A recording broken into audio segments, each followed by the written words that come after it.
Nous constatons le changement de température quand nous nous déplaçons de la zone où sont situés les enclos jusqu'à cette zone d'ombre. Les animaux ressentent la même chose. Quand ils sont au soleil, ils ne mangent pas. Mais en ayant des zones avec de l'ombrage, tout change et ils se nourrissent bien.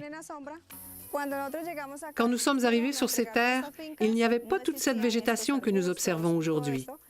Puisque nous avons décidé de protéger ce milieu, le sol s'est progressivement enrichi. Même chose ici.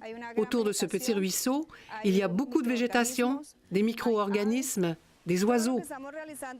Tout ce que ma famille, nos amis et les membres d'Asso Granjas avons fait ici pour protéger ce milieu, c'est pour diminuer l'impact des changements climatiques dans notre région et dans le monde entier. Sur cette parcelle, il n'y avait pas de pâturage. Nous n'en avons pas semé non plus. Cependant, en plantant des arbres, tout le pâturage est revenu.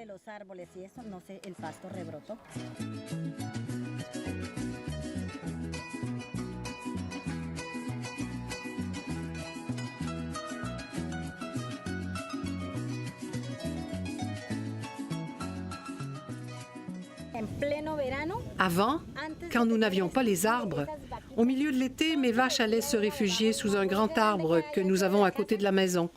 Elles passaient leur journée entière là-bas. Quand elles sont là-bas, elles diminuent leur production de 10 litres de lait. Quand elles viennent ici, dans cet enclos, on voit rapidement la différence. Dès le lendemain, la production est abondante. On les regarde et on sait qu'elles vont nous donner beaucoup de lait.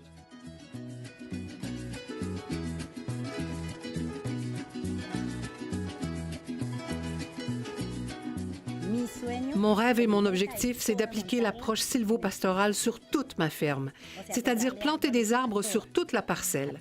J'adore les arbres. Pour nous, la meilleure récompense, c'est de nous sentir bien avec nous-mêmes. C'est notre santé, notre bien-être. Et surtout, nous montrons à nos enfants le rôle à jouer pour protéger et conserver l'environnement.